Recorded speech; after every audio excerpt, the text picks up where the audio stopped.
స్థానిక పెన్షనర్లు అసోసియేషన్ హాల్లో సాయంత్రం 5 గంటలకు డెల్టా టైగర్ మాజీ మంత్రివర్యులు శ్రీ ఆలపాడి రాజేంద్ర ప్రసాద్ ఆధ్వర్యంలో జరుగుతున్న శకపురుషుని శత జయంతి మహోత్సవాలలో భాగంగా పెమ్మసాని థియేటర్లో అన్న ఎన్టీఆర్ శనివారం నుండి శుక్రవారం వరకు ప్రదర్శించిన చిత్రాలపై సమీక్షా సదస్సులు డాక్టర్ ఐనాల మల్లేశ్వరరావు, వెంపటి సత్యనారాయణ ఆధ్వర్యంలో జరిగాయి. ఈ కార్యక్రమంలో వక్తలు ఉమ్మలనేని ధర్మారావు, వై పాణిరావు శ్రీ వెంకటేశ్వర మహత్యంపై సమగ్ర సమీక్ష చేశారు. వెలగా సుభాష్ చంద్రబోస్, షావుకారు, దాసి చిత్రాలపై లోతైన విశ్లేషణతో అన్ని శాఖలు సమీక్షించారు. ఈ కార్యక్రమంలో స్థానిక కళాకారులను సత్కరించే కార్యక్రమంలో భాగంగా పోస్టల్ ఎంప్లాయీస్ కళా పరిషత్ వ్యవస్థాపక అధ్యక్షులు, కళా పోషకులు, కళాకారులు శ్రీ డిఎల్ కాంతారావు గారిని కమిటీ సభ్యులు ఘనంగా సత్కరించారు.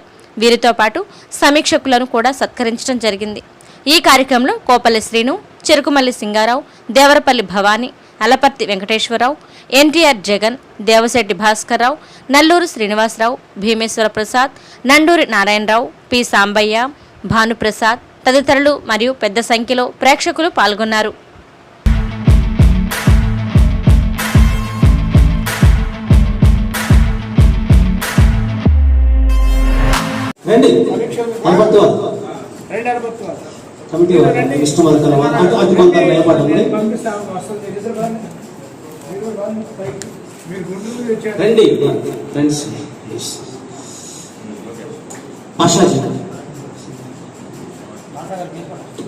చాలా గుట్టల్లో ఉంటామండి.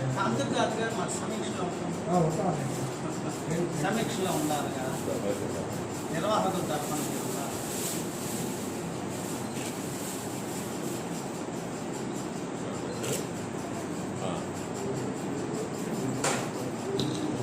వెంటనే కాంతారావు గారికి సత్కారం. కాంతారావు గారు మీరు మాకు మధ్యలోకి రండి. దయచేసి అందరూ కూడా కమిటీ వారు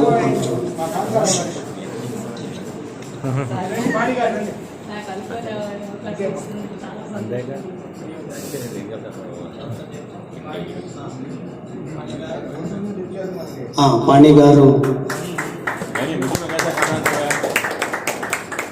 పుణ్యవతి గారు శాలవతో సత్కరించారు. ఇప్పుడు పాణిరావు గారు వారిని పూలమాలతో సత్కరిస్తున్నారు. శంక గారు జ్ఞాపిక అందజేస్తున్నారు. అమరావతి గారిని మిత్రుడు విష్ణుమల్కల, బట్టలు జానీ భాషా గారు, నూతన వస్త్రాలు ఎన్టీఆర్ జయంతి తరఫున ప్రతి స్థానిక కళాకారుడికి కూడా నూతన వస్త్రాలు ప్రతిరోజు ఇవ్వటం జరుగుతుంది. వీటిని నూతన వస్త్రాలు ప్రతి కళాకారుడికి అందజేస్తున్నటువంటి వారు బుర్ర సాయి మాధవ్, డాక్టర్ బుర్ర సాయి మాధవ్ గారు అందజేస్తున్నారు. స్థానిక కళాకారులకు 300 మందికి దాదాపు వారికి హృదయపూర్వకమైనటువంటి ధన్యవాదాలు తెలియజేస్తున్నాం.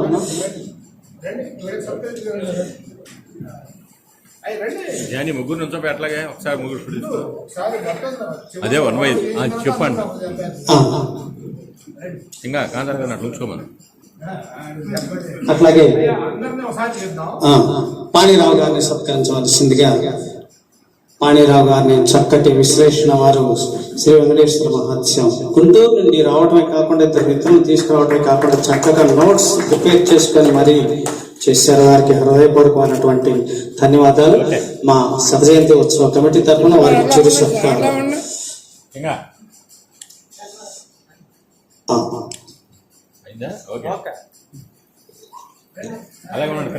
ధర్మా గారిని సత్కరించవలసిందిగా నన్నూరు నారాయణరావు గారు దుశ్వాలతో సత్కరిస్తున్నారు. వెంపటి సత్యనారాయణ గారి జ్ఞాపికను అందజేస్తున్నారు. అట్లాగే అమరావతి మిర్రర్ జానీ భాష గారు అమరావతి మిర్రర్ వారికి అందజేస్తున్నారు. ధన్యవాదాలు. మేమిద్దరం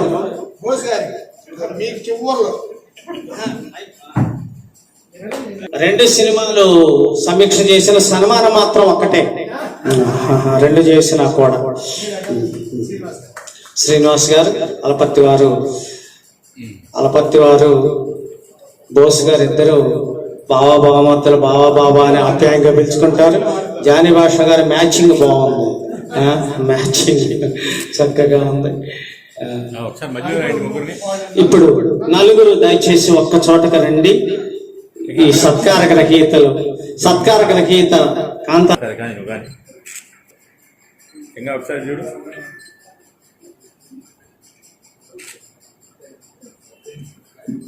ఓకే రైట్.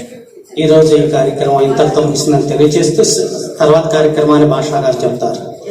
ఆ సాయంత్రం రేపు సాయంత్రం ఇంటింట ఆనంద దీపావళి దీపావళి దీపావళి అనేటువంటి పాట కూడా బాగుంటుంది. ఇక జానకి విషయానికి వస్తే ఒక చిలిపిదనం, ఒక చలాకీదనం, అమాయకత్వం, ఒక కలివిడితనం మొత్తం కలబోతగా జానకి పాత్ర మనకి కనిపిస్తూ ఉంటుంది.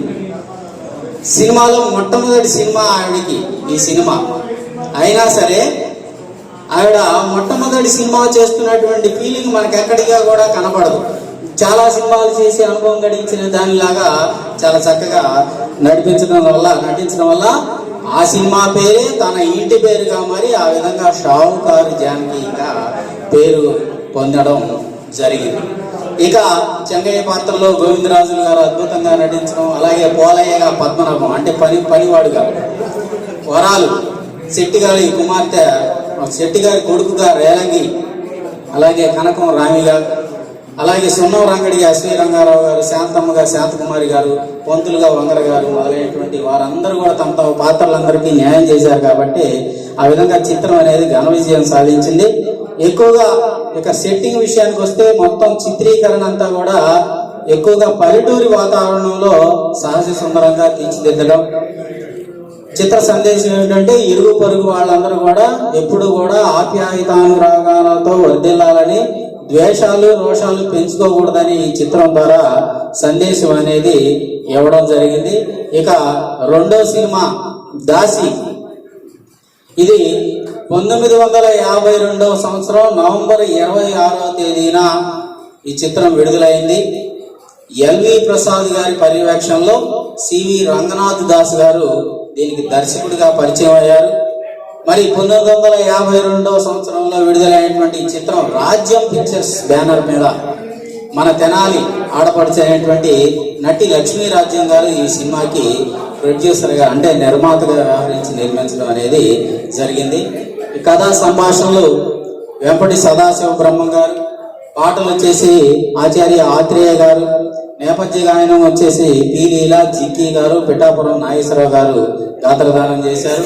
సంగీతం సుబ్రహ్మణ్య గారు, సుశర్ల దక్షిణామూర్తి గారు దీనికి సంగీతం దర్శకులుగా పనిచేశారు.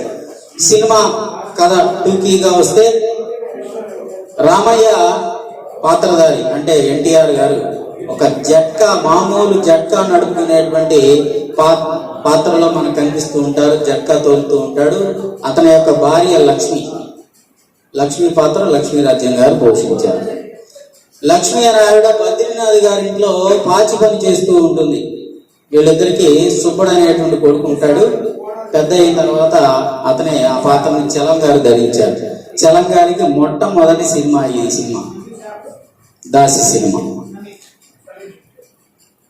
అలాగే బద్రీనాథ్, అలాగే ఆయన యొక్క భార్య పార్వతమ్మ గారికి చాలా కాలంగా సంతానం లేకపోవడం చేత మరలా ఆయన బద్రీనాథ్ గారు రెండో వివాహం చేసుకోవాలనుకుంటాడు. అందుకు వాళ్ళ మేనలుడైనటువంటి నారాయణరావు గారు వద్దు చేసుకోవద్దని బతిమలాడతాడు. ఒకానొక దశలో హెచ్చరిస్తాడు కూడా. అయినా సరే రెండో వివాహానికి సిద్ధమవుతాడు బద్రీనాథ్ గారు. ఒకసారి పెళ్లి చూపులకు చూడటం కోసమని వేరే ఊరు వెళతాడు. అదే సమయంలో పార్వతమ్మ యొక్క అన్న రామారావు చెల్లెలు చూడటానికి ఇంటికి వస్తాడు. జరిగిన విషయం అంతా కూడా తెలుసుకొని ఒక సలహా ఇస్తాడు. నువ్వు గర్భవతిగా ఉన్నట్లుగా నటించు, నీ యొక్క దాసి లక్ష్మికి పుట్టబోయే బిడ్డని నువ్వు రహస్యంగా పెంచుకోమని ఒక సలహా ఇస్తాడు. ఆ సలహా ఇవ్వడం అయితే సమయం వచ్చేదాకా ఈ విషయాన్ని లక్ష్మికి తెలియజెప్పొద్దని చెప్పి ఈ విషయాన్ని ఆ ఇంట్లో పెద్ద దాసి అయినటువంటి నర్సంకి చెప్పేసి తగినటువంటి విధంగా నువ్వు ప్రవర్తించాలి అని చెప్పేసి తనకి కొంచెం లంచం డబ్బులు ఇచ్చేసి ప్రవర్తించమనడం. అలాగే రామారావు తరళ అనేటువంటి డాక్టర్ దగ్గరికి వెళ్ళి తరళ అంటే ఆ డాక్టర్ వేషం వేసింది సూర్యకాంతం గారు. డాక్టర్కి దగ్గరికి వెళ్ళి లంచం ఇచ్చేసి పార్వతమ్మ గర్భవతిగా ఉన్నదని బద్రీనాథ్తో చెప్పించడం, ఆ పైన ఆయన రెండో వివాహం చేసుకోవడానికి మానుకోవడం జరుగుతుంది.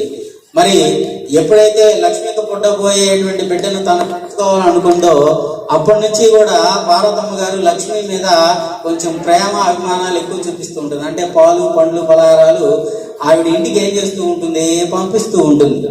అది చూసినటువంటి రామారావు గారు లక్ష్మి మీద అనుమానిస్తూ ఉంటాడు, భార్యని అనుమానిస్తూ ఉంటాడు. ఈ లోపల లక్ష్మికి నవమాసాలు నిండడం.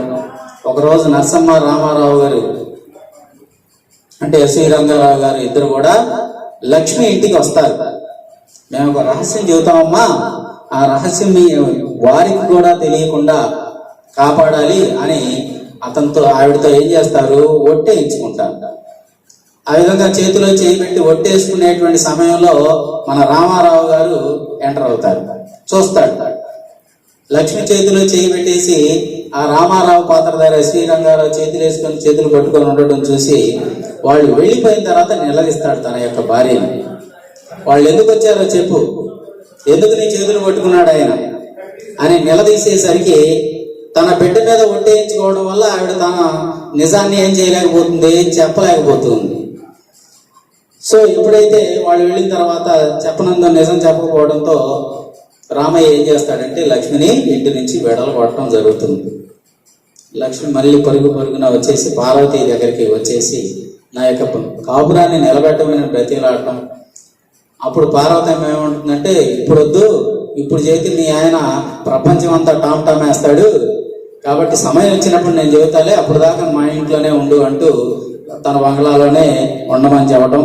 ఆ తర్వాత లక్ష్మికి 12 ఆడపిల్ల పుడితే ఆ పిల్లని తీసుకొచ్చి బద్రీనాథ్ గారికి చెప్పేసి, మీకు అమ్మాయి పుట్టింది, పార్వతమ్మ ప్రక్కలో పడుకోబెట్టి ఆ పిల్లని, మీకు ఆడపిల్ల పుట్టిందని చెప్పగానే ఆయన చాలా సంతోషంతో ఆ పిల్లకి కమల అనేటువంటి పేరు పెట్టడం. ఈ విధంగా జరుగుతూ ఉండగా ఒకరోజు ఎప్పుడు పిల్ల వేడుస్తున్నా కూడా ఈవిడ ఆదుర్తా పడుతూ ఉంటుంది. ఆవిడ పెద్దగా పట్టించుకోదు, ఆవిడ ఓదార్చినా కూడా ఆవిడ ఏడుపు ఆపదు పిల్ల.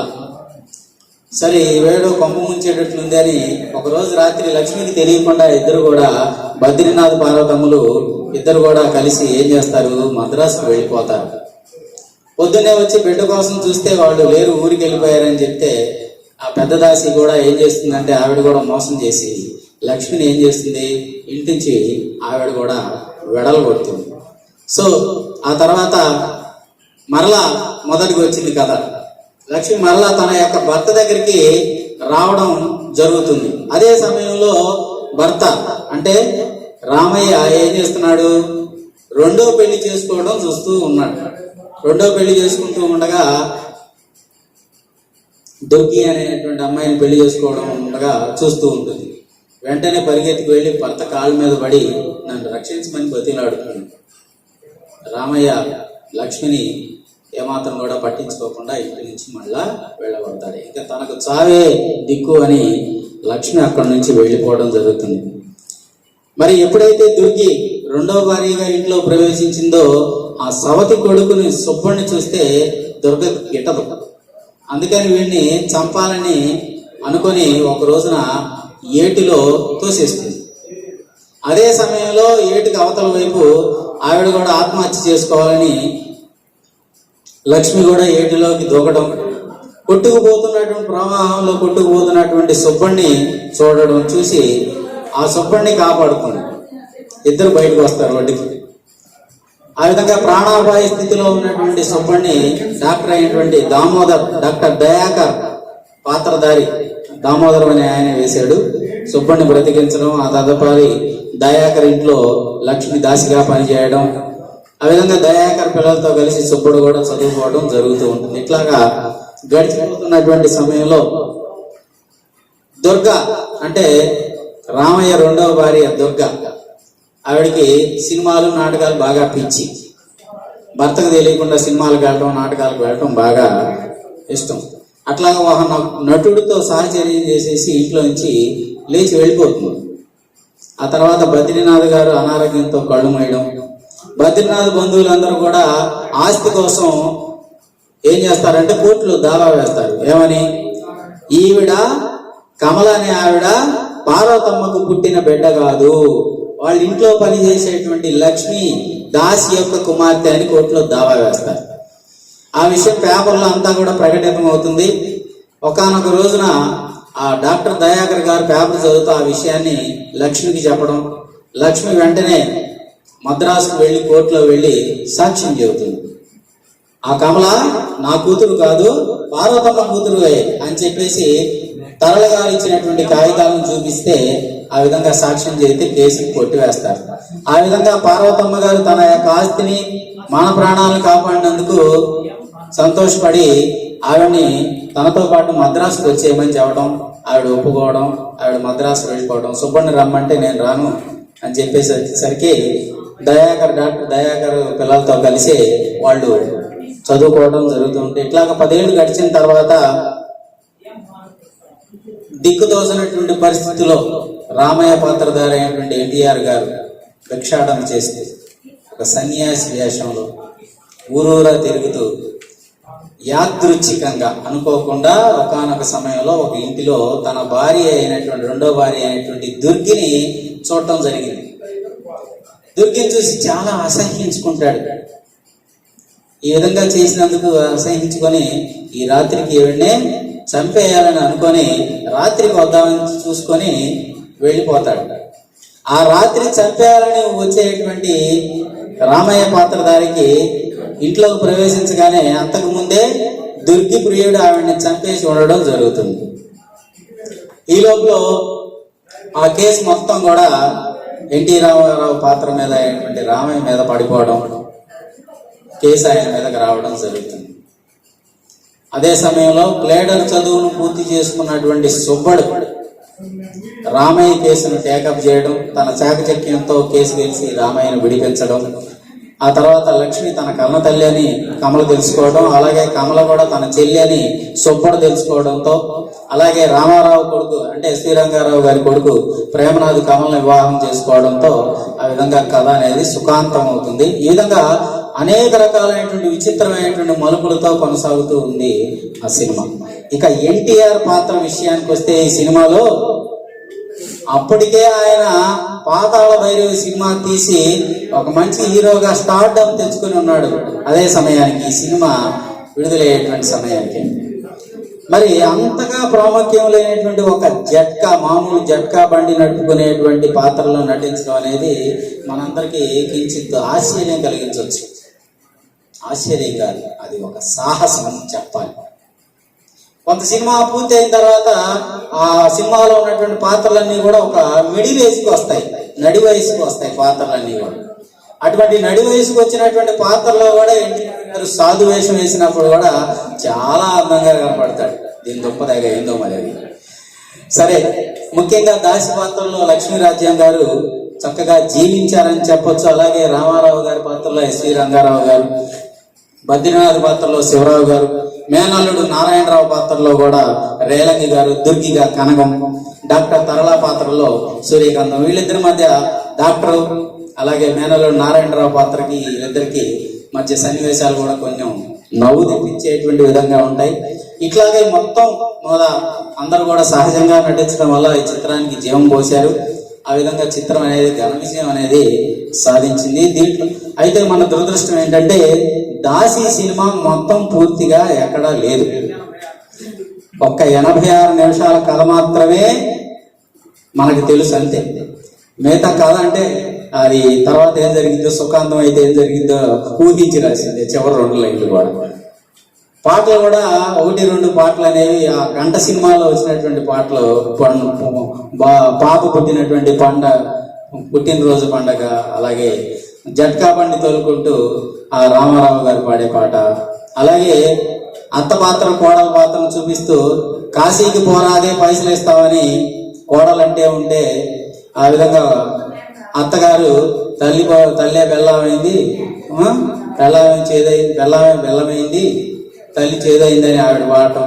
చివరికి వస్తే ఆ కొడుకును చూసి వెళ్తానయ్యా అంటదాడు, మనవాడిని చూస్తే చూస్తానంటది. సరే మనవాడు అయిపోతాడు, మనవడు అయిపోయిన తర్వాత ఇప్పుడైనా పోరాదు అంటే లేదులే మనవడు పెళ్లి కూడా చూస్తానండు.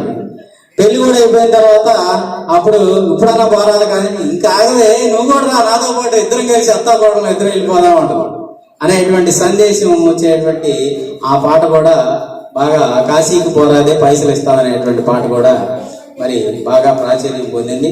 మరి నాకు ఇచ్చినటువంటి అవకాశాన్ని ఇచ్చినటువంటి ఈ శతశక్తి ఉత్సవ కమిటీకి నా హృదయపూర్వకమైనటువంటి ధన్యవాదాలు తెలియజేస్తూ ముగిస్తున్నాను. జై హింద్.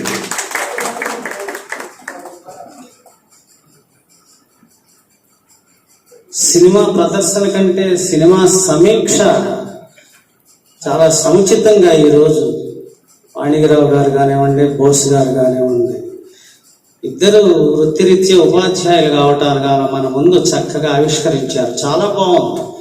ముందు మాట్లాడబోయేటటువంటి వాళ్ళకు ఒక మార్గదర్శనం చేశారు. ఇద్దరు కూడా ఎంత చక్కగా ప్రిపేర్ అయ్యి వచ్చారండి. చాలా సంతోషం, బాగుంది. ధన్యవాదాలు తెలియజేస్తూ ఇప్పటికే కాలాతీతం అయింది కనుక ఈ మొదటి రోజు రేపటి నుంచి సరిగ్గా 5 గంటలకే ప్రారంభం అవుతాయి, 7 గంటలకు ముగుస్తాయి కూడా మనకి ఇచ్చిన సమయం ప్రకారం. ఇప్పుడు పెద్దలు ఆ డిఎల్ కాంతారావు గారు ఒక్క 2 నిమిషాలు మాట్లాడితే వెంటనే వారికి అక్కడే ఉండి మాట్లాడండి ప్లీజ్. స్థానిక సత్కారం ఈరోజు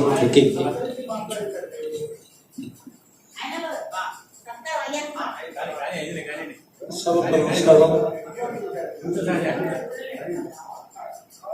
ఎన్టీఆర్ శత జయంతి మహోత్సవాల కార్యక్రమంలో ఇవాళ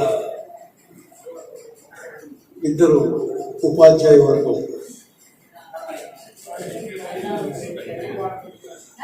చాలా బాగా చెప్పారు. ఎన్టీఆర్ చూస్తే మగవాడికే ప్రేమగా కలుగుతుందని చెప్పి మహానుభావుడు మన మూర్చి చెప్పారు. నిజమే అదంతా కూడా. ఎందుకంటే ఈ మొదటి రోజు 28వ తారీఖున మేము ఉత్సవం జరపాలని చెప్పేసి శత జయంతి ఉత్సవం జరపాలని చెప్పేసి మేము కాకతీయ బ్యాంకులో ఫోటో పెట్టి నివాళులు అర్పించాలని చెప్పేసి అనుకుని ఏ ఫోటో బాగుంటుందో చూద్దాం అనుకున్నాను. దాదాపు 10 ఫోటోలు సేకరించాం. ఏ ఫోటోకి ఆ ఫోటోనే అందంగా ఉన్నాయి. ఏ ఫోటోకి ఆ ఫోటో ఆయన ఏ అడుగు తీసి అడిగేస్తే కళ, చెయ్యి ఊపితే కళ, మాట్లాడితే కళ, ఆ ఫోటోనే కళ. అందుకని ఏదో ఒక ఫోటోలు అని చెప్పి చివరికి మేము ఇట్లా బుక్ మీద చేసుకుంటే ఫోటోలు సెలెక్ట్ చేసి ఆ ఫోటోకి మేము ఆరాధించి ఆ రోజున మేము శత జయంతి ఉత్సవం ప్రారంభంలో మేము అక్కడ ఉత్సవాలు జరుపుకున్నాము. చాలా సంతోషంగా ఉంది. అదే సందర్భంలో ఇవాళ ఇక్కడ ఇచ్చినటువంటి ఈ యొక్క నిర్వాహకులకి థ్యాంక్స్ చెప్తూ ముగిస్తున్నాను. నిర్వాహకుల తరఫున సత్కార గ్రహీతగా కాంతారావు గారి ఈ ముగ్గురిని కూడా సమీక్షకులు సత్కరించేటందుకు రాముని కంజలింతో అన్న తారక రాముని కంజలింతో ఎన్టీఆర్ అనేటువంటి 3 అక్షరాల పిలుపు వినగానే ఓ పులకరింత, ఓ సంచలనాల స్ఫూర్తి, ఓ చైతన్య దీప్తి, ఓ అంకిత భావం, ఓ క్రమశిక్షణ, ఇలాగా ఎన్నెన్నో అనుభూతులు, ఎన్నెన్నో ఆలోచనలు, ఊహలు మన మదిలో మెదలాడి మనలో నిద్రాణమై ఉన్నటువంటి నిస్తేజాన్ని మేలుకొల్పేటువంటి మహోన్నత మేరు నగ సమాన ధీరుడు మన అన్న నట సార్వభౌమ నందమూరి తారక రామారావు గారు ఆశీస్సులు మనకి అందించాలని మనస్ఫూర్తిగా కోరుకుంటూ ఈనాటి కార్యక్రమంలోకి అడుగు పెడుతున్నాను. నాకు ఇచ్చినటువంటి సినిమాలు షావుకారు, దానికి ట్యాగ్ లైన్ ఒకటి ఉంది, ఇరుగు పొరుగుల కథ అని. ఇది 1950వ సంవత్సరం ఏప్రిల్ 7వ తేదీన ఆంధ్రదేశం అంతటా విడుదలై బ్రహ్మాండమైనటువంటి ఘన విజయాన్ని సాధించినటువంటి సినిమా. విజయ ప్రొడక్షన్స్ లిమిటెడ్ వారి యొక్క బ్యానర్ మీద మన తెనాలి వారైనటువంటి నాగిరెడ్డి చక్రపాణి వారు నిర్మించినటువంటి ఈ సాంఘిక చిత్రానికి ఎల్వి ప్రసాద్ గారు డైరెక్టర్ గా పనిచేశాడు. ఇక కథలు మాటలు చూస్తే చక్రపాణి గారు అందించగా, గీత రచయితగా సముద్రాల రాఘవాచారి గారు, సంగీత దర్శకునిగా ఘంటసాల వెంకటేశ్వరరావు గారు, నేపథ్య గాయని గాయకులుగా వెంకటేశ్వరరావు, ఘంటసాల వెంకటేశ్వరరావు గారు, మాధవపతి సత్యం గారు, కృష్ణవేణి గారు, ఎంఎస్ రామారావు గారు, పిఠాపురం నాగేశ్వరరావు గారు, బాల సరస్వతి గారు, ఇట్లాగా చాలా మంది మహామహులందరూ కూడా ఈ సినిమాకి గాత్రదానం చేశారు. తాతినేని ప్రకాశరావు గారు ఈ సినిమాకి అసిస్టెంట్ డైరెక్టర్ గా పనిచేశాడు. ఇక ఛాయాగ్రహణం, ఫోటోగ్రఫీ విషయానికి వస్తే ప్రపంచ ప్రసిద్ధి చెందినటువంటి మార్కస్ బార్క్లీ దీనికి పనిచేశారు. ఇక కళ మాధవ పెద్ది గోఖలే గారు చూశారు. చిత్రమైనటువంటి విషయం ఏంటంటే ఈ చిత్రాన్ని వాహిని స్టూడియోలో మొట్టమొదటి నిర్మాణం జరుపుకున్నటువంటి సినిమాగా బాగా చిత్రంగా పేర్కొంది. మొట్టమొదటి వాహిని స్టూడియోలో జరుపుకున్నటువంటి చిత్రం. తారాగణం ఎన్టీ రామారావు గారు, సావుకారు జానకి గారు, ఎస్వి రంగారావు గారు, గోవిందరాజులు గారు, సుబ్బారావు గారు, శాంతకుమారి గారు, పద్మనాభం గారు, వల్లభ జోసుల శివరావు గారు, వంకర గారు, కనకం గారు, శ్రీవత్సవ, మాధవపతి సత్యం, మోపరు దాసు, ఇట్లాగా మొదలైనటువంటి తారాగణం అంతా కూడా ఈ సినిమాలో నటించడం జరిగింది. సినిమా టూకీగా కథ కనుక చూస్తే వడ్డీ వ్యాపారం చేసుకునేటువంటి చెంగయ్య ఆ వేషాన్ని గోవిందరాజులు గారు చేశారు. అలాగే రామయ్య శ్రీవాత్సవ్ గారు చేశారు ఆ పాత్రని. ఈ ఇద్దరు కూడా ఇరుగు పొరుగు కుటుంబాల వారు. ఈ చెంగయ్య దగ్గర సున్నం రంగడు పాత్రలో ఎస్వి రంగారావు గారు రౌడీగా కనిపిస్తాడు మనకి. అంటే మొండు బాకీలను వసూలు చేసేటువంటి పాత్రలో ఎస్వి రంగారావు గారు మనకి కనిపిస్తాడు. ఇక రామయ్య కొడుకు నారాయణ, ఆయన శివరావు.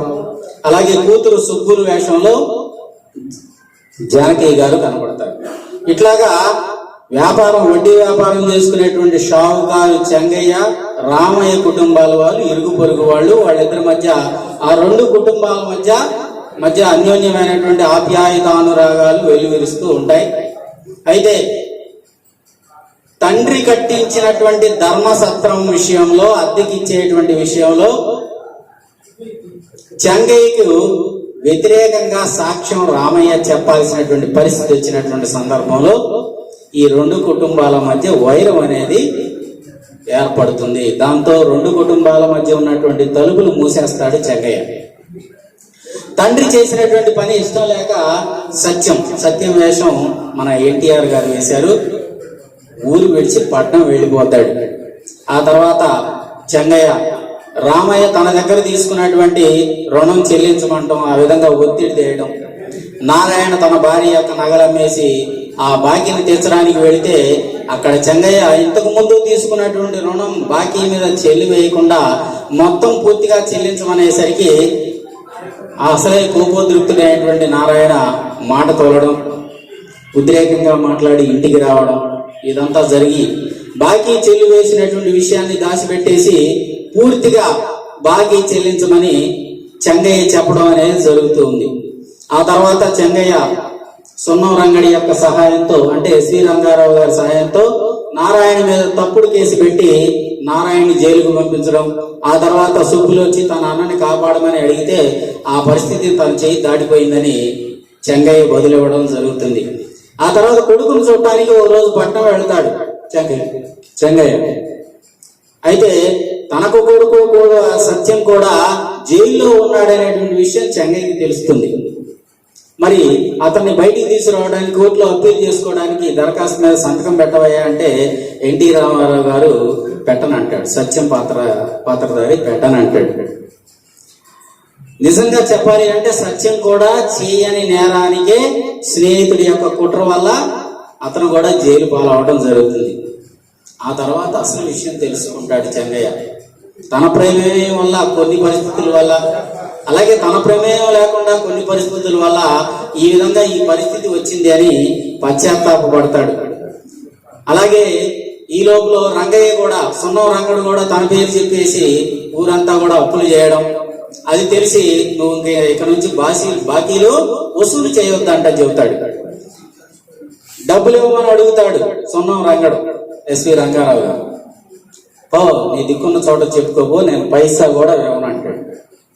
అది మనసులో పెట్టుకొని సున్నం రంగడు కొంతమంది దొమ్మరులతో కలిసి చెంగయ్య ఇంటిని దోచుకోవాలని పథకం వేయడం, ఆ విషయాన్ని రామి పాత్రధారి కనకం చాకచక్యంతో రంగం నుంచి ఆ విషయాన్ని సేకరించి ఆ విషయాన్ని సుబ్బులకు చెప్పడం, సుబ్బులు తన వదినకి చెప్పడం, వాళ్ళ వదిన గారు తన భర్త అయినటువంటి రామయ్యకి చెప్పి ఊరి వాళ్ళ యొక్క సహాయంతో అందరినీ కూడా తీసుకొచ్చేసి ఆ దొంగలను పట్టించి బంధించడం.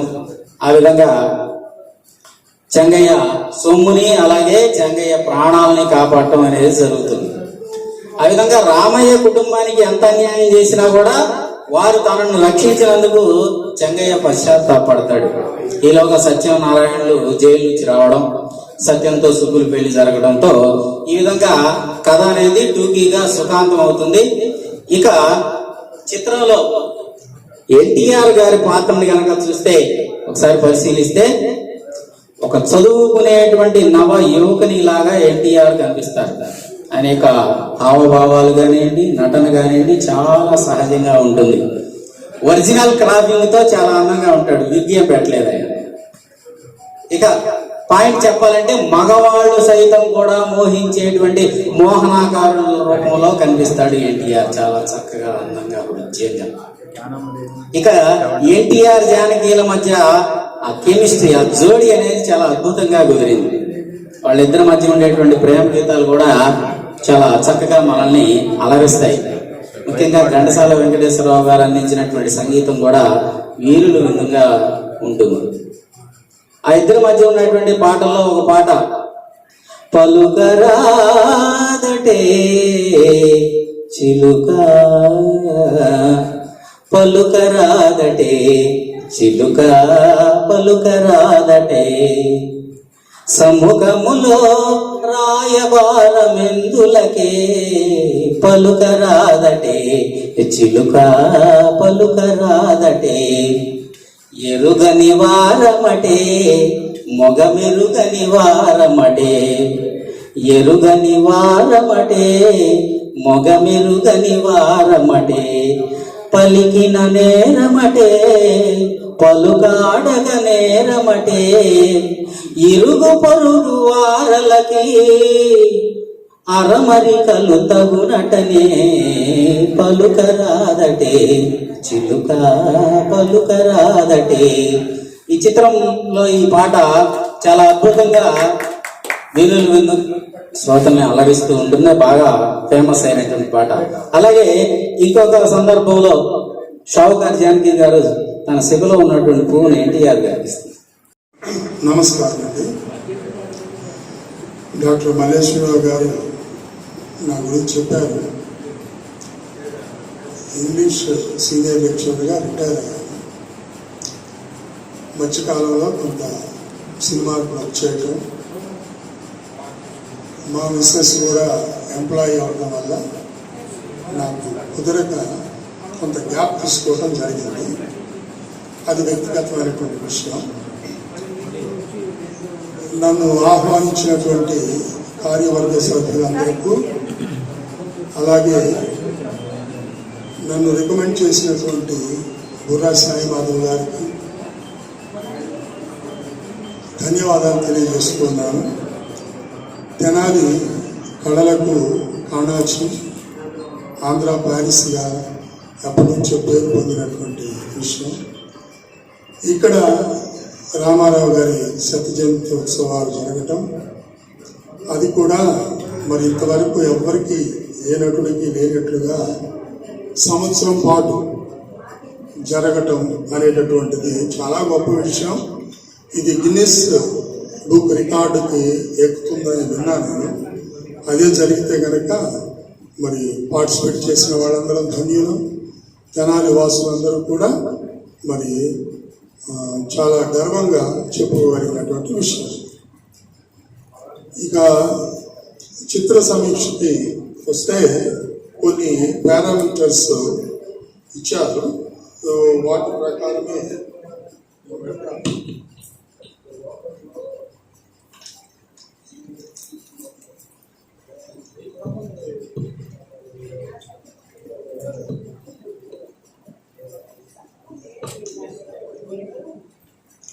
కొంచెం నేను అనుకోవటం ఒక 20 minutes అలా పట్టవచ్చు. అందరూ పెద్దవాళ్ళే కాబట్టి కొంచెం కోఆపరేట్ చేస్తారని అనుకుంటా ఉన్నాను. మరి నా ముందు మాట్లాడినటువంటి వక్త ఆయన గారు బ్యానర్ దాని గురించి చెప్పారు. నేను 1960 జనవరి 9వ తారీఖున ఈ సినిమా రిలీజ్ అయింది. శ్రీ వెంకటేశ్వర మహత్యం బ్రాకెట్లో బాలాజీ అనే ట్యాగ్తో విడుదలైంది. పద్మశ్రీ ప్రొడక్షన్స్ యొక్క మొట్టమొదటి చిత్రం. పి పుల్లయ్య గారు దర్శకుడు. పి పుల్లయ్య గారు అంతకుముందు సినిమాలు చేసినా కూడా పార్ట్నర్షిప్తో చేశారు. సొంతగా ఆయన సంస్థ స్థాపించి పద్మశ్రీ పిక్చర్స్ తీసినటువంటి మొట్టమొదటి సినిమా శ్రీ వెంకటేశ్వర మహత్యం. ఇదే చాలా అద్భుతమైనటువంటి విజయాన్ని సాధించింది. పుల్లయ్య గారి గురించి కొన్ని మాటలు చెప్పుకొని, అంటే ఈ సినిమాకు సంబంధించి ఆయన శాంతకుమారి గారిని పెళ్లి చేసుకున్న తొలి రోజుల్లో 1936లో బాలాజీ అనే పేరుతో ఒక సినిమా తీశారు.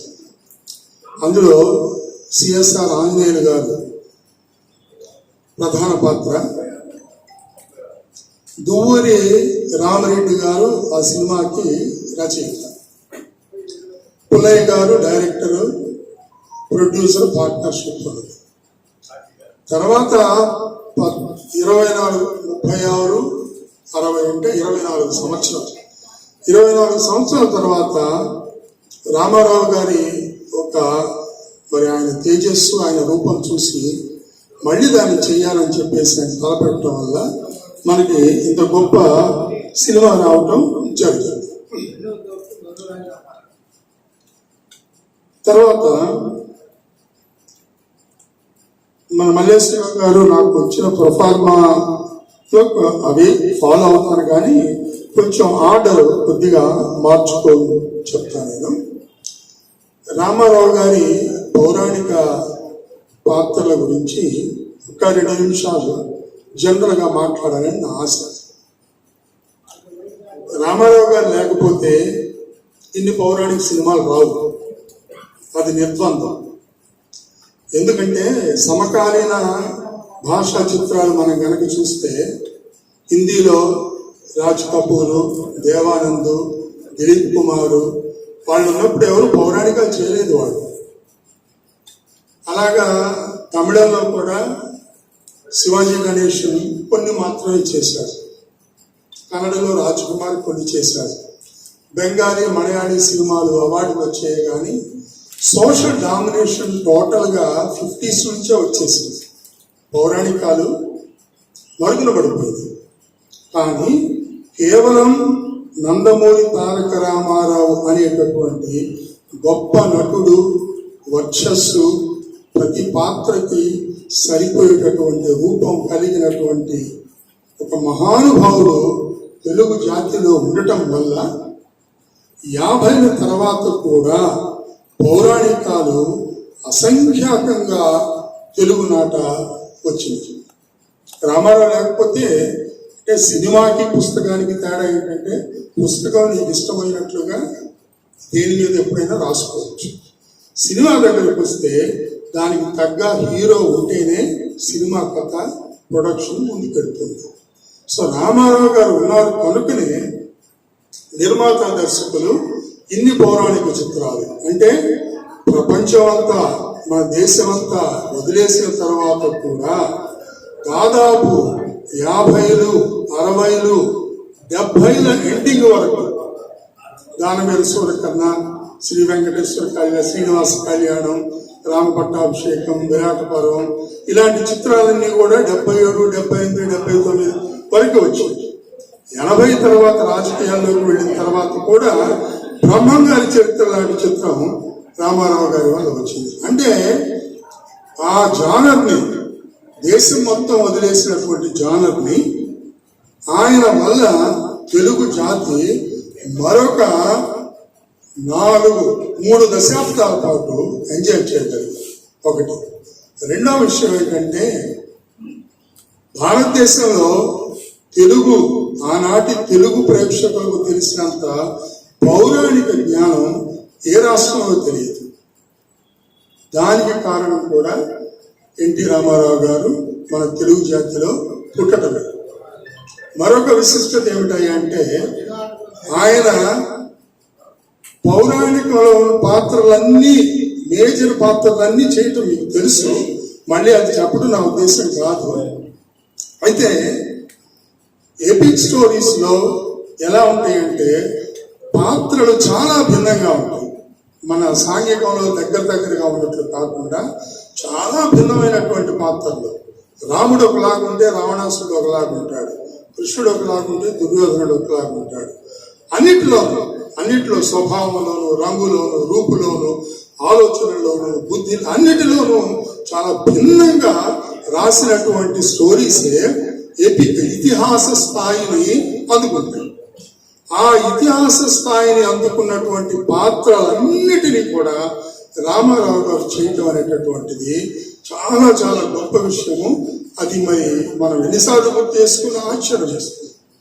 అంతేకాదు విలన్ పాత్రలు పక్కన పెట్టి దేవుడి పాత్రలు చూస్తే కూడా రాముడు, కృష్ణుడు రామారావు గారు వేసినప్పుడు రాముడి దేవుడైనప్పటికీ, విష్ణుమూర్తి అవతారమైనప్పటికీ రాముడి పాత్రలో రామారావు చాలా నిబద్ధతగా, చాలా పద్ధతిగా, డీసెంట్ గా ఉంటాడు. అదే కృష్ణుడి దగ్గరికి వస్తే ఎంత చిలిపిగా ఉండాలో, ఎంత లౌక్యంగా ఉండాలో ఉంటాడు. అంటే విష్ణుమూర్తి అవతారాలైనప్పటికీ కూడా అందులో ఉన్నటువంటి ఆ భావాన్ని పట్టుకోగలిగినటువంటి నటుడు. మరొక విషయం ఇందులో చెప్పదలుచుకున్నా నేను, కృష్ణుడి పాత్ర ఆయన 18 సినిమాల్లో వేశాడు. ఇలాగా ఒక lead role, same lead role 18 సినిమాల్లో చేయటం అనేది ప్రపంచంలో ఎవరికి జరగలేదు. ఇంగ్లీష్ పిక్చర్స్ గురించి కూడా మనం మాట్లాడుకుంటే చాలా తక్కువ వాళ్ళు తీసింది religious pictures. 10 commandments, Ben her అనే 2 టాప్ మూవీస్ వచ్చింది. అందులో హీరో ఒక్కడే, చార్లెస్ ఫస్టర్. ఆ 2 సినిమాల్లో చేసినందుకు అతన్ని ప్రపంచం ఎంత అదృష్టవంతుడు అనుకున్నాయి. అలాంటివి మనకి రామారావు గారు పదుల సంఖ్యలో చేశారు. పౌరాణిక పాత్రలు పదుల సంఖ్యలో చేశారు. తర్వాత కృష్ణుడుగా 18 సినిమాలు చేస్తే మనం అబ్జర్వ్ చేస్తే ప్రతి సినిమాలో కృష్ణుడికి వేరియేషన్ ఉంటుంది స్వభావాన్ని బట్టి. ఉదాహరణకి మాయాబజార్లో కృష్ణుడు ఓ పద్ధతిలో ఉంటాడు, తులాభారంలో కృష్ణుడు ఒక పద్ధతిలో ఉంటాడు. మాయాబజార్లో కృష్ణుడు చాలా పెద్దరికంతో ఉంటాడు, తులాభారంలో కృష్ణుడు చాలా కొంటిగా ఉంటాడు. ఎందుకంటే తులాభారంలో పెళ్లి చేసుకునే యుక్త వయసులో ఉన్నటువంటి రామకృష్ణుడు, మాయాబజార్లో పిల్లలకు పెళ్లి చేసే బాబాయి పాత్రలో ఉన్నటువంటి కృష్ణుడు. అంటే కృష్ణుడి వయసు రీత్యా కూడా స్వభావం మారినది తెర మీద చూపించగలిగినటువంటి మహోన్నతమైనటువంటి నటుడు. ఇంకా విడ్డూరం ఏంటంటే బాబాయి కృష్ణుడిగా వేసినప్పుడు రామారావు వయసు చిన్నది, ఒంటె కృష్ణుడిగా తులాభారంలో వేసినప్పుడు రామారావు వయసు ఇంకొక 11 సంవత్సరాలు పెరిగి చూస్తే అది 55 అయితే ఇది 66. అంటే ఒక కృష్ణుడి పాత్రలో కూడా ఆయన స్వభావం అంతగా మార్చుకునేవాడు. తర్వాత మెయిన్ స్ట్రీమ్ లో ఇప్పుడు కూడా పౌరాణిక సినిమాలు వచ్చేవి కాదు, భక్తిరస సినిమాలను వచ్చాయి. మెయిన్ హీరోస్ ఎవరు కూడా పౌరాణిక పాత్రలు ఇన్ని పోషించలేదు. ఎందుకంటే పౌరాణిక సినిమాలో ఉన్నటువంటి ఇబ్బంది ఏంటంటే కథ మనకు తెలిసిపోతుంది. కథ ముందుగా మనకు తెలుసు. కథ తెలిసిన తర్వాత అసలు కథే కదా ఆయుపట్టు, సినిమా ఆడటానికి కథే ఆయుపట్టు. ఆ కథ తెలిసిన తర్వాత 3 గంటలు ప్రేక్షకులను కూర్చోబెట్టడం కత్తి మీద సాగు లాంటిది. కనుక పౌరాణిక అంటే సాంఘిక సినిమాల్లో లాగా మనం ఎటు కావాలంటే ఒక కథను తిప్పడానికి కుదరదు. ట్విస్టులు, మలుపులు మనం పెట్టుకోవటానికి కుదరదు. తెలిసిన కథ అయినా సరే అదే రామాయణము, అదే భారతం, మనకు తెలిసిన పాత్రలు. కానీ రామారావు గారు చేయటం వల్ల 3 గంటలు కాదు, దానివేల కన్నా 4 గంటల సేపు జనాలు కదలకుండా చూసినటువంటి చరిత్ర మనకి ఉన్నది. కనుక రామారావు గారి యొక్క ప్రత్యేకత పౌరాణికాలు, జానపదాలు, చారిత్రకాలు, సాంఘికాలు, నిర్మాత, రచయిత, దర్శకత్వము, ఇన్ని భాగాల్లో కూడా ఆయన యొక్క పరిణితి చాలా గొప్పగా కనపడుతుంది. ఇది మొదటి రోజు కాబట్టి నేను అవకాశం తీసుకొని కొన్ని మాటలు మాట్లాడాలి అనే ఉద్దేశంతో మాట్లాడాను. తర్వాత వెంకటేశ్వర కళ్యాణం చిత్రంకి వస్తే కథ మనందరికీ తెలిసినటువంటి విషయమే. టూకీగా 2 మాటల్లో చెప్పుకోవాలనుకుంటే కలియుగం ప్రారంభం అవగానే పాపం పెరిగిపోయింది. సప్తఋషులంతా కూడా వెంకటేశ్వర మహర్షి, తప్పు చెప్పాను నేను పేరు సార్, వెంకటేశ్వర మహర్షం సప్తఋషులందరూ కూడా యాగం చేసుకున్నారు. నారదుడు గారు మామూలుగా వచ్చారు. ఆయన త్రిమూర్తుల్ని ఎవరిలో సెలెక్ట్ చేయమన్నాడు. అక్కడికి వెళ్ళిన తర్వాత మరి ఆయన కోప్పట్టం, పురుగు గుమ్మడి గారు వెళ్ళటం, విష్ణుమూర్తి యొక్క ఛాతి మీద తనటం, దానికి లక్ష్మీదేవి అలిగి వైకుంఠం వదిలేసి భూలోకం రావటం, వెతుక్కుంటా శ్రీనివాసుడు రావటం, అక్కడి నుంచి వకుళాదేవి ఇంటిలో పెరగటం, అక్కడి నుంచి పద్మావతి, ఆకాశరాజు కూతురు పద్మావతిని ప్రేమించటం, ఆ వివాహం జరగటం, వివాహమైన వెంటనే 2 భార్యల మధ్య ఘర్షణ రావటం, ఆ ఘర్షణలో ఆయన శిలగా మారిపోవటం, ఇది టూకీగా మనం చెప్పుకుంటే జరిగే కథ.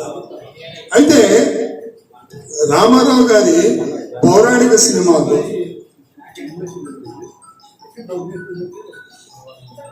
పెద్దలు డిఎల్ కాంతారావు గారు చేశారు. వారిని ఈ రోజు సత్కార గ్రహీతగా ఆహ్వానించుకున్నాం. వారిని సాధారణంగా వేదిక మీదకు రావాల్సిందిగా హృదయపూర్వకంగా ఆహ్వానిస్తున్నాం. మనందరి కలతాళ ధ్వనుల మధ్య శ్రీ డిఎల్ కాంతారావు గారు నేటి సత్కార గ్రహీత. Thank you. రామారావు గారి పౌరాణిక చిత్రాలు, నమస్కారం అండి, ఆయన పౌరాణిక చిత్రాలు మెయిన్ స్ట్రీమ్ లో అంత గొప్పగా ఆడటానికి కారణం ఏంటంటే అందులో సోషల్ ఎలిమెంట్స్ చాలా చక్కగా చేసేవాడు రామారావు గారు. అంటే దేవుడి యొక్క విశిష్టత కనపడుతూనే మనిషి యొక్క రాగద్వేషాలని ఆయన చాలా బాగా పండించేవారు. అంటే భగవంతుడు మరి మనిషిగా అవతరిస్తున్నాడు. రాముడైనా, కృష్ణుడైనా, మరి వెంకటేశ్వర స్వామి అయినా భగవంతుడే మనిషిగా వచ్చాడు. మనిషిగా అవతరించినప్పుడు మనుషుల్లో ఫీలింగ్స్ ఉండాలిగా, ఆయనకి బిగ తీసుకొని ఉండకూడదు కదా.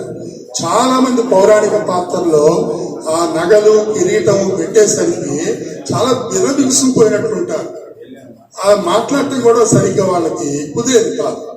కానీ రామారావు ఏంటయ్యానంటే ఎన్ని ఆభరణాలు ఉన్నా, దీక్షను గ్రాంధికమైన సంస్కృత పదాలతో ఉన్న ఆయన ఎమోషను నీలాగా నాలాగా ఉంటుంది.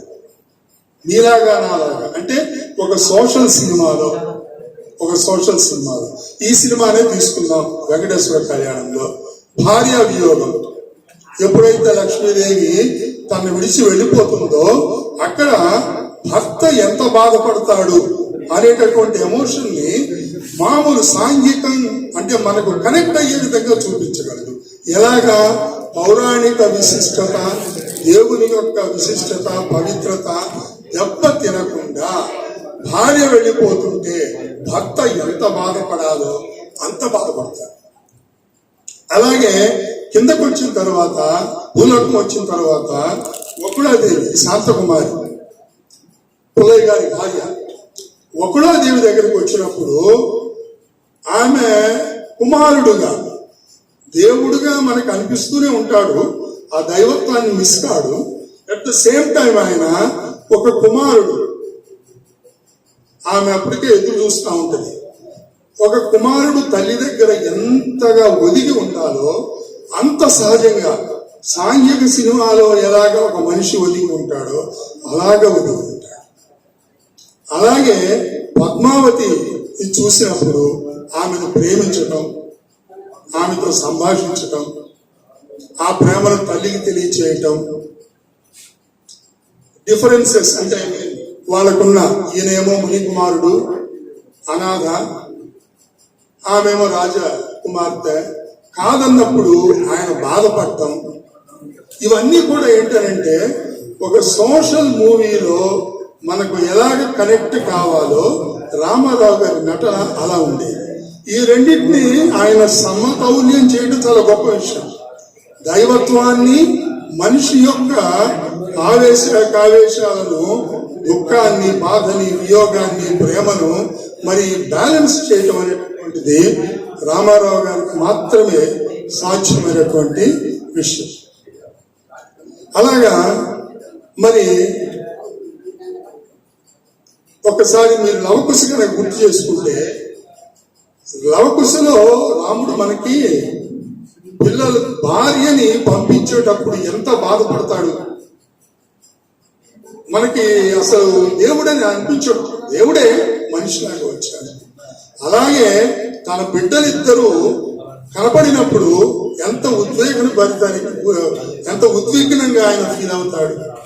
కనుక రామారావు యొక్క పౌరాణికాల్లో ఉన్నటువంటి ప్రత్యేకత ఏంటంటే, మన ఒకవైపు దేవుడు అని అనిపిస్తూనే మరొక వైపు తన ఎమోషన్స్ ని చాలా చక్కగా పలికించగలిగినటువంటి గొప్ప నటుడు రామారావు గారు.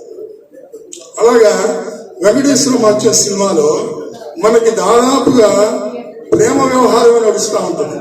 పద్మావతి దేవితో ప్రేమ వ్యవహారమే నడుస్తూ ఉంటుంది. అక్కడ అంతా కూడా రామారావు గారు చాలా చాలా నార్మల్ గా కనపడుతూ ఉంటాడు, దేవుడిలాగా చేస్తాడు. ఇది రామారావు గారు పౌరాణికాలు ఆయన పాత్రలు అజరామరంగా నిలిచిపోవటానికి ఒక కారణంగా మనం చెప్పుకోవచ్చు. ఆ తర్వాత ఈ చిత్రంలో ఇంకొక విషయం, రాముడి పాత్రకి కృష్ణుడి పాత్రకి ప్రత్యేకతలు చెప్పుకున్నాం. శ్రీనివాసుడు మరి సపరేట్ గా ఉంటాడు. శ్రీనివాసుడు మనం చూస్తే అటు రాముడిలాగా ఉండడు, ఇటు కృష్ణుడిలాగా ఉంటాడు. రెండు గుణాలు ఆయనలో కనపడుతుంది. రాముడిలాగా నిబద్ధతతో కనపడుతుంది, ప్రేమ వ్యవహారం దగ్గర కొంచెం కృష్ణతత్వం ఉంటుంది. ఈ రామతత్వం, కృష్ణతత్వం రెండూ కూడా శ్రీనివాసుడిలో ఆయన మిళితం చేసి దాన్ని ఒక ప్రత్యేక శైలిలో ఆ పాత్రను ఆయన ప్రదర్శించడం జరిగింది. మీరు మళ్ళీ సినిమా చూసినప్పుడు నేను చెప్పిన పాయింట్ ఆఫ్ వ్యూ చూడండి. రాముడిలాగా అనిపించడు, కృష్ణుడిలాగా అనిపించడు, ప్రత్యేకంగా ఆయన శ్రీనివాసుడిలాగానే అనిపిస్తాడు. కనుక ఒకే పాత్రని అన్ని షేడ్స్ లో ఆయన మార్చగలిగినటువంటి గొప్ప మహానుభావుడు. మరి మన జాతిలో పుట్టడం, మన తెలుగు రాష్ట్రంలో పుట్టడం మరి చాలా గొప్ప విషయం. ఇంకా మిగిలిన భాగాలకు వస్తే ఆ సినిమాలో ఒక ఆర్డర్ ఇచ్చారు. ఆ ఆర్డర్ ప్రకారము నేను వెళ్తాను.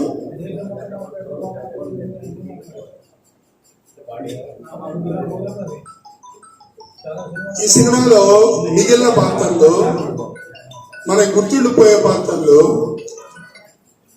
లాస్ట్ ఒక 30 నిమిషాల పాటు ఆ సినిమా అంత గొప్పగా ఆడటానికి మరొక కారణం, స్వామివారు శిలా విగ్రహంగా మారిపోతారు. ఆ సీను చాలా గొప్పగా ఉంటుంది. 15 నిమిషాలు ఉంటుందండి. మీరు ఎప్పుడన్నా యూట్యూబ్ లో చూడండి, 15 నిమిషాలు ఉంటుంది. ఏముంటుంది? ఇద్దరు భార్యల మధ్య ఘర్షణ, లక్ష్మీదేవి పద్మావతి మధ్య ఘర్షణ. ఆ కాన్ఫరంటేషన్ ఆత్రేయ గారు చాలా గొప్పగా రాశారు, చాలా గొప్పగా రాశారు. ఆ సీన్ 15 నిమిషాలు సీన్. అక్కడ ఏమనిపిస్తుంది అంటే, మనకి స్వామే కాదు మనమైనా సరే ఇద్దరు భార్యలు ఎవరి లాజిక్ వాళ్ళకు ఉంది. లక్ష్మీదేవి లాజిక్ లక్ష్మీదేవికి ఉంది, పద్మావతి లాజిక్ పద్మావతికి ఉంది. నేనుండగా నువ్వు ఎట్లా పెళ్లి చేసుకున్నావయ్యా, నేను మర్చిపోయావని ఆవిడ అడుగుతుంది. అసలు నాకు పెళ్లి అవ్వగానే ఇద్దరిద్దరు వెంటనే పద్మావతి అడుగుతుంది. ఈ రెండింటికి ఎవరు చెప్తారు? ఎవరు సమాధానం చెప్తారు? కనుక మనుషులకి కూడా మరి ఆ ఇద్దరు భార్యలో ఉన్నటువంటి సమస్యని ఆ చిత్రం ఒక సందేశం లాగా ఇస్తుంది. మనం కూడా ఆయన శిలగా మారాడు, మనం కూడా నోరు మూసుకొని ఉండాల్సిందే అటువంటి సందర్భాల్లో అన్నట్లుగా మనకి ఆ సినిమాలో మనకి అంత న్యాచురల్ గా ఆ సీన్ కనపడుతుంది. ఆ తర్వాత అక్కడి నుంచి స్వామివారి మహత్యాలు చూపిస్తారు. ఆయన శిల అయిన తర్వాత, అక్కడ వెలిసిన తర్వాత బావాజీ చిత్తూరు నాగయ్య మర్చిపోలేదు, ఎందుకంటే భక్తుడుగా ఆయన చాలా బాగా చేస్తాడు. అక్కడ నుంచి బావాజీ మరి శ్రీనివాసులతో ఎలా జరుగుతుంది అనేటటువంటిది ఇంట్రెస్టింగ్ గా ఉంటది. భక్తులు మరి మెట్లెక్కి వెళ్ళటం, అప్పట్లో మరి దొంగలు దారి దోపిడీ జరగటం, వాటిని మళ్ళీ స్వామివారు వాళ్ళని కాపాడటం, ఇలాంటి విషయాలన్నీ కూడా ఒక 30 నిమిషాలు మనకి ప్రస్తుతం ఉన్నటువంటి తిరుపతిని తలపించే విధంగా చిత్రీకరణ చేయటం జరిగింది. ఆ విషయంలో పుల్లయ్య గారిని మనం ఎంతో హర్షించాల్సినటువంటి అవసరం ఉంది. అలాగా మరి ఈ సినిమాలో ఎరుకల సన్నివేశం, షావుకార్ జానకి ఒకే ఒక సీన్ ఉంటుంది, కానీ సినిమా చూసొచ్చాక మనకి డెఫినెట్ గా గుర్తుంటుంది. అంటే శ్రీనివాసుడే ఎరుకల సానిగా వెళ్లి వివాహాన్ని కుదిర్చి వస్తాడు. ఆ ఒక్క సీన్కి కూడా షావుకార్ జానకిని మనం మర్చిపోలేము. అలాగే నారదుడుగా సూరిబాబు ఆయన ఏ సినిమాలో అంటే నారదుడు క్యారెక్టర్ చాలా కీలకమైంది. ఈ సినిమా మంచి పద్యాలు పాడతారు రంగస్థల సూరిబాబు గారు. ఈ సినిమాలో కూడా ప్రతి సినిమాకి అంటే సినిమా అనుభవం ఉంది కాబట్టి చెప్తున్నాను నేను, 2 ప్లాట్ పాయింట్స్ ఇంపార్టెంట్ గా ఉంటాయి. అంటే కథని మలుపు తిప్పేటటువంటి పాయింట్స్ ఉంటాయి. ఆ 2 పాయింట్స్ కూడా నారదుడే చేస్తారు. ఒకటి, వీళ్ళంతా సప్త ఋషులు దీనికోసం యాగం చేస్తున్నప్పుడు వీళ్ళని త్రిమూర్తుల దగ్గరికి టర్న్ చేస్తారు నారదుడు. ఆ టర్నింగ్ రాకపోతే అసలు కథ లేదు. సరే, అక్కడికి వెళ్ళి అక్కడ గొడవ జరిగి లక్ష్మీదేవి కిందకు వచ్చి మళ్ళీ శ్రీనివాసుడు వచ్చి మళ్ళీ వాళ్ళ వివాహం జరిగిన తర్వాత అంతా బాగుంది అనుకున్న తర్వాత వెంటనే నారదుడు చేసే సెకండ్ ప్లాట్ పాయింట్ అంటే కథని మలుపు తిప్పుతాం అనమాట. ఆ సెకండ్ ప్లాట్ పాయింట్ నారదుడు ఏం చేస్తాడంటే లక్ష్మీదేవి దగ్గరికి వెళ్ళి ఈ విషయం చెప్తాడు. వాళ్ళిద్దరు పెళ్లి చేసుకొని హ్యాపీగా ఉంటారమ్మా, నువ్వు ఇలా కూర్చున్నావు ఏంటి అని. అక్కడ మళ్ళీ క్లైమాక్స్ కథ జరుగుతుంది. అంటే కథ మెట్లు ఎక్కడానికి ఇచ్చే ప్లాట్ పాయింట్, ముగింపుకి డ్రైవ్ చేసినటువంటి ప్లాట్ పాయింట్ సూరిబాబు గారు వేసినటువంటి నారదుడు పాత్ర ద్వారా చేశాడు. ఆయన పాత్ర కూడా మనకి అద్భుతంగా ఉంటుంది. అలాగే మరి గుమ్మడి గారు భృగు మహర్షిగా వేశారు. ఇంకా ఆ పాత్రలో గుమ్మడి గారు చెప్పేది ఏమి ఉండదు కనుక ఇలాగా ఇవన్నీ శాంతకుమారి ప్రధాన పాత్ర. ఈ చిత్రంలో మరొక విషయం ఏంటంటే కొన్ని క్లారిటీస్ వస్తాయి మనకి. ఒకటి ఏంటంటే ఒకళాదేవి ఎవరు అని అంటే యశోదమ్మ, ద్వాపర యుగంలో యశోద. మరి కృష్ణుడికి అంతమంది భార్యలు ఉన్నారు కానీ ఏమో బతికుండగా కోడలను తేలేదు. ఇదొక విచిత్రం.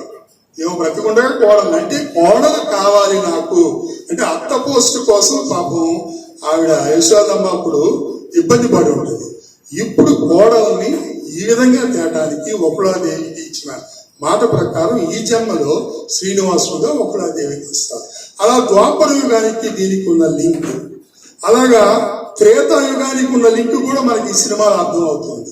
ఎవరి పద్మావతి అని అంటే రామాయణంలో త్రేతాయుగంలో రావణాసురుడు సీతను తీసుకెళ్లేటప్పుడు అసలైన సీతను లంకకు పంపుకోకుండా అగ్నిదేవుడు ఆ ప్లేస్ లో వేదవతిని సృష్టించి పంపుతాడు.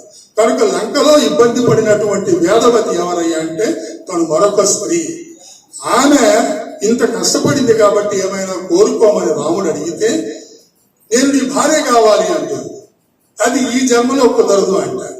సో శ్రీనివాసుడిగా వచ్చి త్రేతాయుగంలో ఆ వేదవతికి ఇచ్చినటువంటి మాటని పద్మావతిగా చేసుకోవటం, అలాగే యశోదని తల్లిగా ఒకళాదేవిగా చూపించడము. సో అంతకు ముందు జరిగినటువంటి యుగాలకి చాలా గొప్పగా ఈ సినిమాలో లింక్ వేయటం. తర్వాత వడ్డీ కాసుల వాడు అని అంటా ఉంటాం, మామూలుగా అంటా ఉంటాం.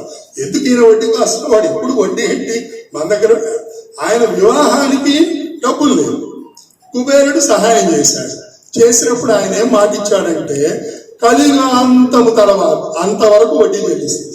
ఎందుకు కలియుగాంతం వరకు అన్నాడు అంటే ఆయన అవతారం యొక్క ఉద్దేశం ఏంటయ్యారంటే కలియుగంలో ఉన్నటువంటి పాపాన్ని మరి వరాహమూర్తి భరించలేకపోతూ ఉన్నాడు. వరాహమూర్తి అంటే తెలుసు కదా. కనుక అది భరించడానికి ఆయన ఇక్కడికి వచ్చాడు. కలియుగాంతం వరకు ఆయన ఉంటాడు. సో కలియుగాంతం అయిపోతేనే కదా మళ్ళీ ఆయన వైకుంఠం వెళ్ళేది. ఈ టైం అంతా నేను వడ్డీ చెల్లిస్తానే ఉంటాను. అప్పుడు నారదుడు ఒక మాట అంటాడు, భలే అదృష్టవంతుడు కుబేరా, నీ వడ్డీ అసలు కంటే ఎక్కువ అయిపోతుంది అని చెప్పాడు. అలా చాలా చమత్కారమైనటువంటి మాటలు ఉన్నాయి. కాబట్టి కొన్ని మాటలు కొద్దిగా ఓపిక పట్టండి, ముగిస్తాను. ఆత్రేయ గారు ఎందుకు మాటల గురించి చెప్పాల్సి వస్తుందంటే, ఆత్రేయ గారు సోషల్ సినిమాలకి, లవ్ సినిమాలకి చాలా ఫేమస్. ఆయన చేత పౌరాణిక రాయించడం అనేటటువంటిదే ఒక విచిత్రం. చాలా తక్కువ పౌరాణికాలు ఆయన రాసి. సో ఆయన శైలిలో పౌరాణికంలో కొన్ని చాలా వినిపిస్తాను. ఫస్ట్ ఆ సప్త ఋషులు ఉమ్మడి అంటాడు, నారద నిప్పు పెట్టి తప్పించుకొనట నీ నేర్పు. నిప్పు పెట్టి తప్పించుకొనట అంటే మన సోషల్ లాంగ్వేజ్ లాగానే ఆత్రేయ గారు చాలా పవర్ఫుల్ గా రాశారు. తర్వాత ఇదే నారదుడు లక్ష్మీదేవితో అభిమానం ఆత్మగౌరవం లేని కాపురం గాలి గోపురం అంటాడు. అభిమానం ఆత్మగౌరవం లేని కాపురం గాలి గోపురం. వెళ్ళిపోతా ఉంటే ఎక్కడికి లక్ష్మీదేవిని ఎక్కడికి అని శ్రీనివాస వెంకటేశ్వర స్వామి విష్ణుమూర్తి అడిగితే ఎక్కడికి అని అడిగితే ఇక్కడ కానప్పుడు మరి ఎక్కడైనా ఒకటే అంటుంది. చాలా సింపుల్ లాంగ్వేజ్. ఇక్కడ కానప్పుడు మరి ఎక్కడైనా ఒకటే అని చెప్పేసి అంటుంది. అలాగా నారదుడు వాళ్ళు బ్రహ్మ మహేశ్వరులు గోపు దూడలాగా వచ్చి పాలు ఇవ్వటం కోసం వచ్చినప్పుడు అక్కడ ఒక డైలాగ్ ఉంటుంది, ఏది కలి ప్రభావము, నారాయణుడు నరుడైనాడు, పరమేశ్వరి పరమశివుడు పశువులైనాడు. అంటే పశువు అనే పదాన్ని మనం అంత గౌరవంగా మనం అనుకోము, కానీ చాలా చమత్కారంగా ఉంది. నారాయణుడు నరుడయ్యాడు, అట్లా అయ్యాడు. పరమేశ్వరి బ్రహ్మ, పరమేశ్వరు పరమశివుడు ఇట్లు పశువులు అయ్యారు అని గ్రామీణ పదం. అది ఆత్రేయ గారు ఉపయోగిస్తారు. తర్వాత శ్రీనివాసుడు ఆమె భోజనం పెట్టినప్పుడు వచ్చినప్పుడు ఒక మాట అంటాడు, అమ్మ ఈ జన్మకు ఇదే తొలిసారి అమ్మ చేతి భోజనం అంటాడు. ఒకసారి ఆ సీన్ దగ్గర మనం ఎందుకన్నాడు ఈ మాట అంటే, రాముడికి ఓ జననం, ఓ తల్లి, ఓ ఇల్లు ఉంది. కృష్ణుడికి ఓ జననం, ఓ తల్లి, ఇల్లు ఉంది. కానీ శ్రీనివాసుడు డైరెక్ట్ గా మిడిల్ ఏజ్ లో వచ్చేసాడు. ఆయన వచ్చిన తర్వాత కొంతకాలం ఆ గోవులు ఇచ్చిన పాలతో బ్రతికాడు. మొట్టమొదటి అన్నం అంటే ఆయనకి ఇచ్చినటువంటి అమ్మ స్థానం ఆ వయసులో, మనం ఒక మిడిల్ ఏజ్ లో లేకపోతే ఒక యుక్త వయసులో మొట్టమొదటిసారి అన్నం తింటాం. ఈ జన్మలో ఇదేనమ్మా అనేది ఆ సందర్భానుసారంగా మరి రచయితలకి, దర్శకులకి హ్యాట్స్ ఆఫ్ చెప్పాల్సినటువంటి విషయం. అయితే పద్మావతి తల్లితో వివాహం విషయంలో గొడవపడేటప్పుడు ఇంక 2-3 డైలాగ్స్ ఉన్నాయండి, ముగిస్తాను. అంతరంగానికి అంతస్తులు ఏమున్నాయమ్మా, ప్రేమకు పేదరికం లేదమ్మా, ఎవరు చూశారు, అడవులే నాకు అంతఃపురాలు అవుతాయేమో. ఆయన అడవుల్లో ఉన్నాడు, అడవులే నాకు అంతఃపురాలు అవుతాయేమో అని అంటే తల్లి అంటుంది,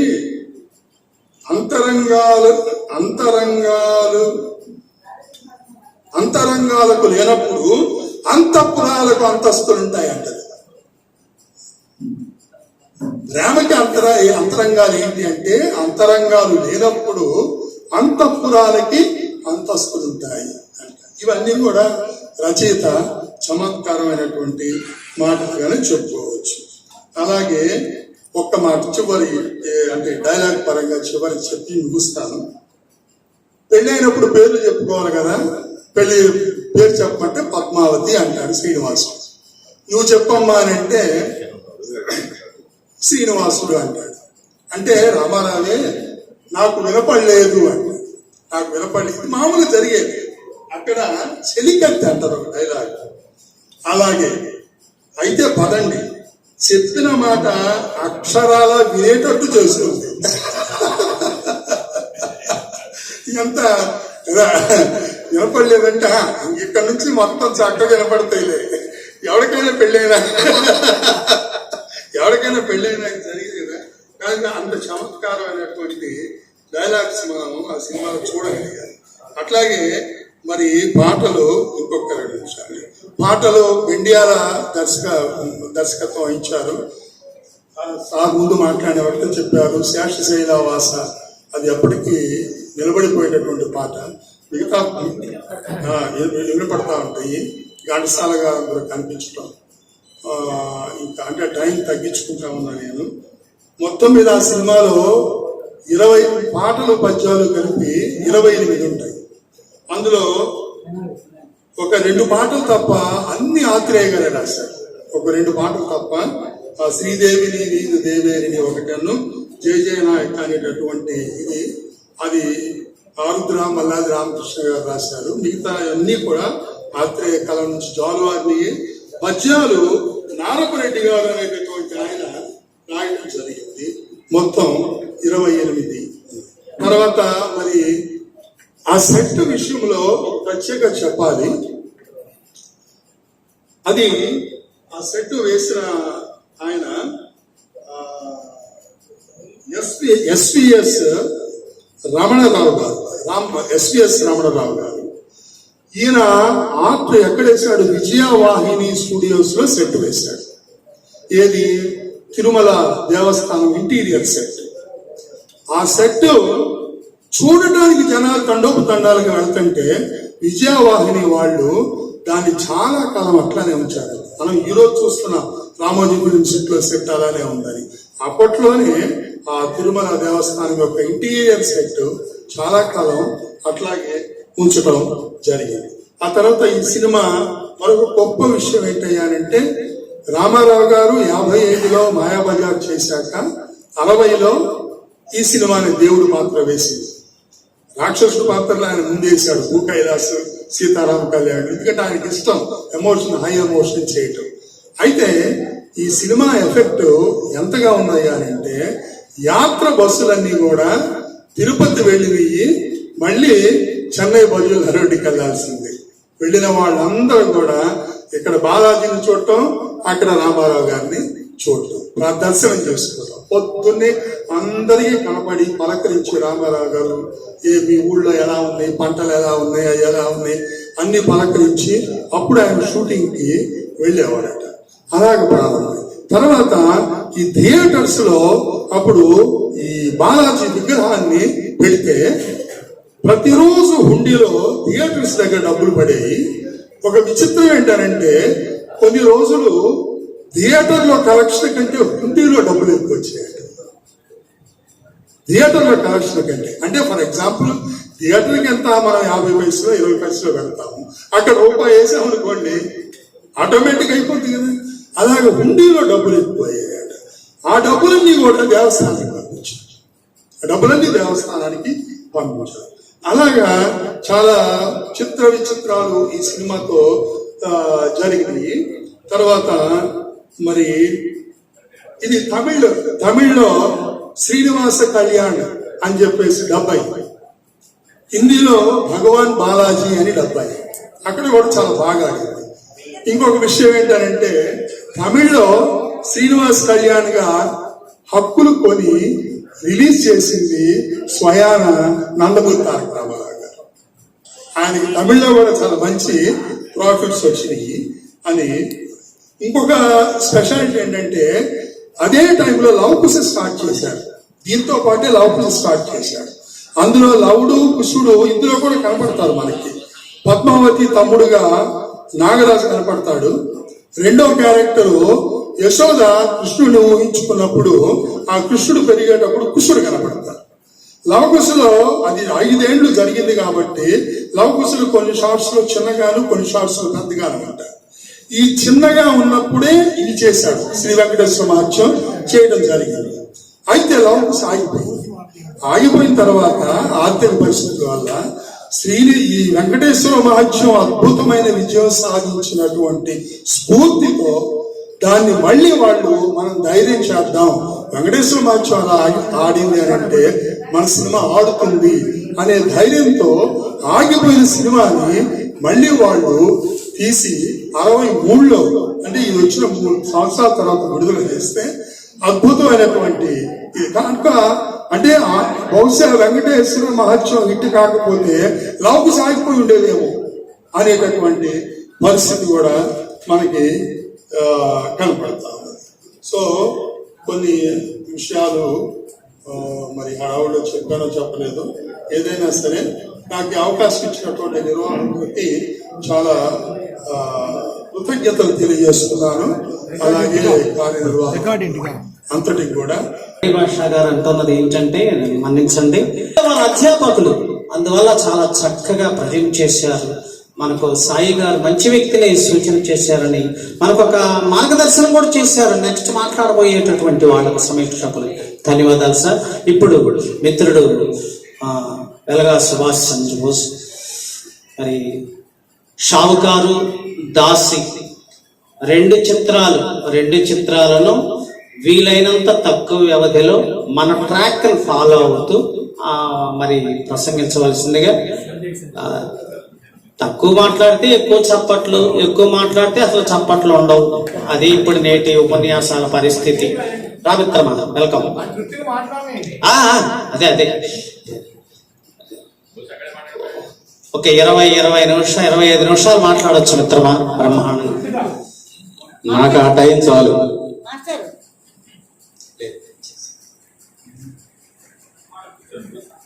ఎన్టీఆర్ శకపురుషుని శత జయంతి మహోత్సవాల భాగంగా ఈరోజు చిత్ర సమస్యకు ఇచ్చేసినటువంటి అతిరథ మహారాజులందరికీ కూడా స్వాగతం, సుస్వాగతం. మరి ఇటువంటి మహత్తరమైనటువంటి కార్యక్రమానికి ఎటువంటి ఆటంకాలు లేకుండా వినాయకుడి యొక్క ఆశీస్సులు కలగాలని, అలాగే మన అన్నగారు అయినటువంటి ఎన్టీఆర్ గారి యొక్క ఆశీస్సులు కూడా కలగాలని, తెలుగు జాతికి కీర్తి వెలుగు కిరీటము తేటగా తొలగిన తెలుగు బిడ్డ, రాజకీయ ఎవరిక తేజరిల్లెడు రీతి పాలన చేసిన పసిడి బిడ్డ, సంక్షేమ పాలనకు అర్జుండుగా పేదలంగా చిన పేర్ని బిడ్డ, గట్టి పాలన చేయ పట్టాభిరాముడై ముఖ్యమంత్రి అయిన ముద్దు బిడ్డ, తెలుగుదేశపు పార్టీకి వెలుగులద్ది తెలుగుదేశమం.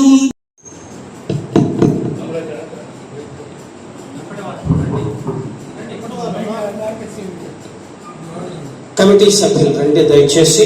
ఈ కమిటీలో ఉన్నటువంటి వెంపటి వారు, విష్ణు మొలకల వారు కూడా దయచేసి నిలబడండి. కమిటీ సభ్యులు ముఖ్యంగా వెంపటి వారు, విష్ణు మొలకల వారు, సమీక్ష అలపర్తి వారు, అతను తీస్తున్నారు. మీరు రండి మాస్టర్, మీరు కూడా అక్కడ నిలబడండి. నన్ను ఈ ఫోటో కవర్ చేయండి.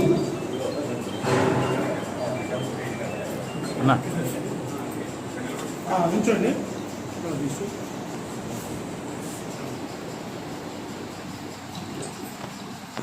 అట్లా మొహం కనపడతా మొహం కనపడతా అనగాలి.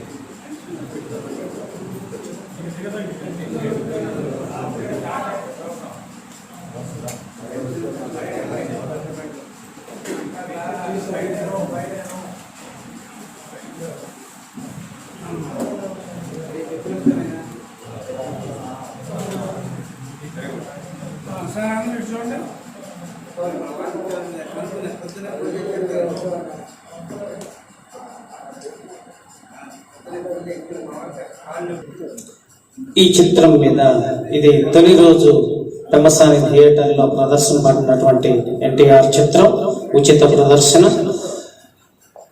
ఈ చిత్రం మీద ప్రదర్శన సమీక్ష చేసేటందుకు మనం ఇద్దరిని ఆహ్వానించుకున్నాం. ఒకరు శ్రీ ఉమ్మల్నేని ధర్మారావు గారు కాగా, రెండవ వారు ప్రముఖ సినీ సంభాషణ రచయిత, స్టోరీ డిపార్ట్మెంట్లో పనిచేసినటువంటి వారు, రిటైర్డ్ లెక్చరర్, గుంటూరు నుండి విచ్చేశారు. కుర్ర సాయిమాధవ్ గారికి బాగా ఆత్మీయ స్నేహితులు కూడా. వారిద్దరూ వెంకటేశ్వర మహాత్స్యం చిత్రం మీద సమీక్ష చేస్తారు. ఈ సమీక్ష చేసేటందుకు కావలసినటువంటి ఒక ఫార్మాట్, దాన్ని సాయి మాధవ్ గారు, మేము అందరం కూర్చొని తయారు చేసినటువంటి ఫార్మాట్ అది. దాదాపు 16 విషయాలు ఉంటాయి దానిలో. ఆ 16 విషయాలు విశ్లేషణ చేస్తే సమీక్ష అయిపోయినట్టుగా భావిస్తున్నాం అన్ని చిత్రాలకు కూడా.